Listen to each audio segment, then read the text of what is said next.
Okay, yesterday I set up a Simpson 3100 PSI power washer. I did a video on that. I got it all put together, followed the instructions, put the oil in, put the gasoline in, hooked up the hoses, bled the air out of it, and started it up. Took about 4 or 5 pulls to get it started, and it ran great for about 20 seconds and then just kind of sputtered out. Oh well. So at that point, I read through the instructions again to see if I've missed anything, and I didn't. And I probably, over the next 2 hours, probably tried to pull start it 80 or 90 times.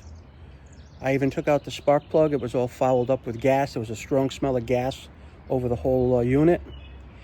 And the spark plug was not gapped properly. It should have been gapped to 30.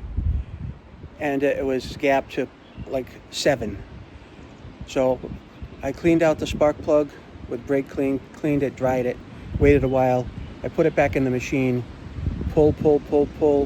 Gas was on, choke was proper, choke on, choke off, choke on, choke off. Pulled it probably another 30 or 40 times, nothing. And at that point I said, okay, shame on me. So I took it back to Tractor Supply where I bought it from. Against my good judgment, I got a replacement unit. They had one left. So I am going to set that up today and give it a try. Now, if this one isn't good, what am I going to do? I'm going to take it back and I'm just going to get a refund. Unfortunately, sometimes stuff happens. You've got to deal with it. But I'm hoping I don't have any problems with this. And, let's get it on.